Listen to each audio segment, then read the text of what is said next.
Ferrol, que hoxe caeu ante o Alondras no encontro polémico da xornada. Sí, polémico, ímolo ver nas imaxes, pero un Racing de Ferrol pouco menos que Isidro Silveira dicía que de perder este partido ou de non gañalo xa ian a pensar na vindeira temporada. Non gañou o Racing, nin tan sequera empatou, e a ver o que fai agora o equipo de Xosé Manuel Aira. O Racing de Ferrol chegaba ao estadio do Morrazo ca presión infundida polo seu presidente Isidro Silveira, que declarou durante toda a semana que se non conseguían os 3 puntos, o Racing daría a temporada por rematada polas poucas opcións de xogar a promoción de ascenso, que venderían xogadores e que comezarían a preparar xa a vindeira campaña. Sen embargo, foi o Alondras o que saiu máis enchufado, e mesmo dispuxo de ocasións tan claras como esta de Santi Domínguez que erra a portería baleira para adiantarse no marcador. Xa no segundo tempo, o pichichi do grupo dispuxo de outra boa ocasión, e esta sí que a transformaría no primeiro tanto do encontro.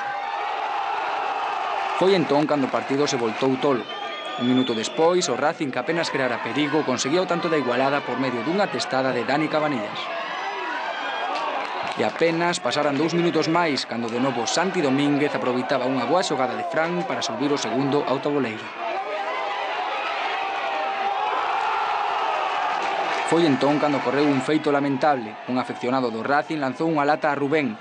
Este, como vemos nas imaxes, exaxera moito o dano recibido.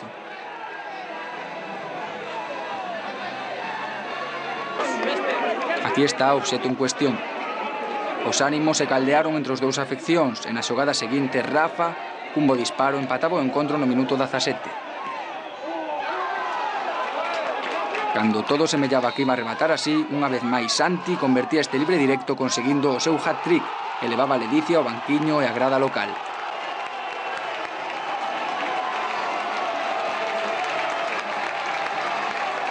...3-2 nun encontro que deixa o Alondras en promoción de ascenso.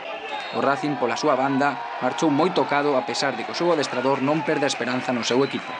Yo creo que en el fútbol y en la vida hay que luchar hasta que algo sea definitivo. Está claro que la situación con la derrota de hoy es complicada y muy difícil, pero hay muchos puntos en juego. Las matemáticas dicen que seguimos teniendo opciones. A información deste Alondras Racing de Ferrol do noso compañeiro Sergio Doval.